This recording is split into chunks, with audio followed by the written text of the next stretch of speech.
Hello everyone, Ryan here. Some sad news in the world of rock music. I'm sure most of you have heard by now. If you haven't, unfortunately, Chris Cornell, frontman for Soundgarden, also Audioslave, and he also had his own side project / solo career. Unfortunately, he passed away sometime yesterday. Well, today I'm recording this on May 19th, so it was about sometime yesterday, May 18th, sometime early in the morning, when he was in fact found in his hotel room, the, I believe, MGM Grand Hotel, somewhere in Detroit, Michigan.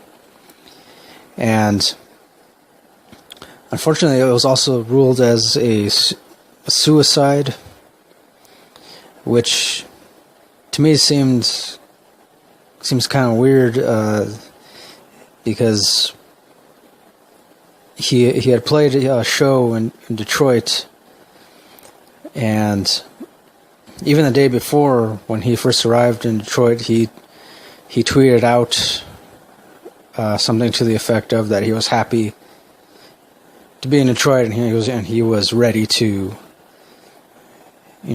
give his best performance.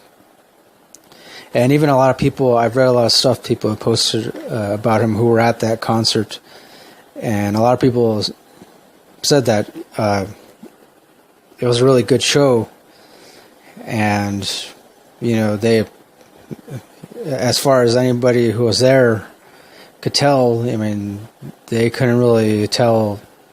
To them, it didn't look like he was severely depressed or worried about something. But then again, I guess, in those cases, it is always hard to tell, especially when it comes to performers, musicians, and or any kind of performer, actors, especially those who spend a lot of time in front of the camera or up on a stage, or in front of huge crowds of people.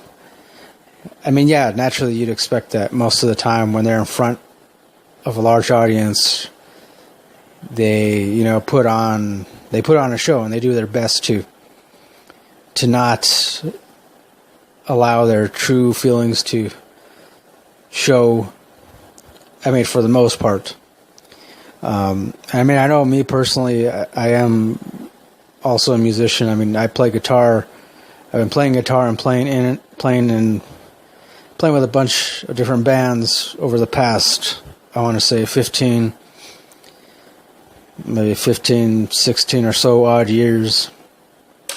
And me personally, I mean, I've never played in front of a huge crowd of thousands of people, but there have been a lot of times when, I've been up on stage with whatever band I'm performing with, and sometimes I just really don't want to be there, or, there may be something else going on with some of the other members of the band, and they don't really want to be there, and then it affects the mood of everyone else.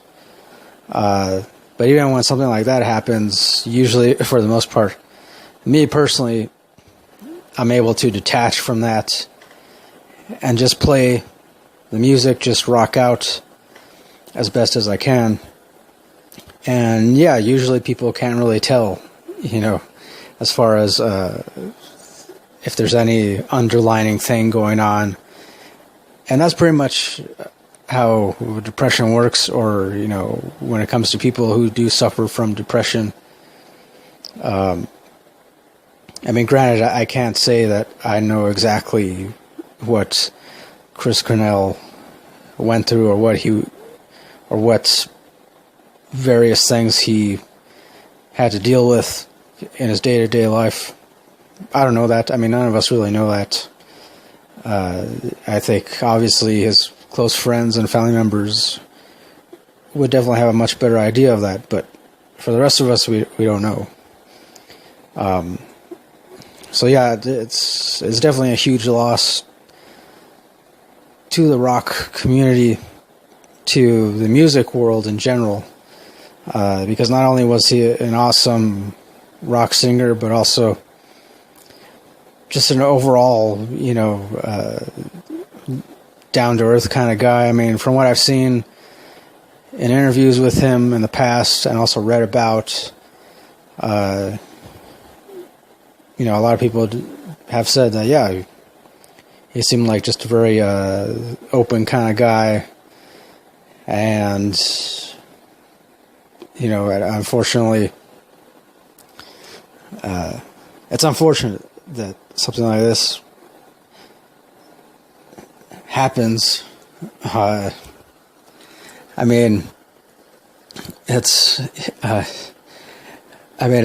only thing we can do in these kinds of when stuff like this happens is remember all the awesome music that he's created. Obviously, with Soundgarden, he helped create awesome songs like, Outshined, Black Hole Sun, Spoon Man, The Day I Try to Live. So many other awesome songs just with Soundgarden alone. And then he went on to join Audioslave, which was comprised of all the members of Rage Against the Machine minus their singer. They had Chris Cornell come and join them. And even Audioslave's first album was a huge success. As far as I know, I'm pretty sure I remember when I got my first copy of Audioslave's first album, I listened to it over and over and over. And it was mostly because of Chris Cornell's voice. The music is also awesome too. But at the same time, Chris Cornell's voice, it's just on that first Audioslave album for me, it helped to remind me, as to why I wanted to continue pursuing music, not just as a hobby or as a career, but just as a way of life, I guess. And just, it inspired me to continue with writing my own songs, and or working with other local bands, local musicians, writing songs and playing songs and just having a good time, just creating and playing music. And, for me, that's what it's all about. And I know for a lot of other musicians, that's what it's all about too, for the most part. Granted, I know there may be some that are, become kind of like fame mongers, but for the most part, it is definitely all about the music. I don't, for me, I'm still very much in shock, as I know a lot of other people are, but all I can say is, rest in peace, Chris Cornell. And thank you for all the awesome music you've given us over the years. Definitely your music will continue to inspire many more people, thousands and thousands and millions more people, many generations to come. And just, thank you for that. Rest in peace. And hopefully maybe someday, who knows what lies ahead for all of us, or what doesn't lie ahead. I don't know. It's perhaps one day we'll meet up again in some weird way, or some kind of awesome rock and roll heaven, or something like that. So, yeah. Once again, that's all I can really say. I wish I was able to do some kind of like really awesome tribute to Chris Cornell, But I mean, there's plenty of a lot of other people. If you like, I'm going to provide some links down below to a lot of other bands that have already done some pretty cool tributes to Chris Cornell, such as Stone Sour, Megadeth, some others too. You should definitely check those out. And yeah, once again, just rest in peace, Chris Cornell. You definitely will not be forgotten. Not anytime soon.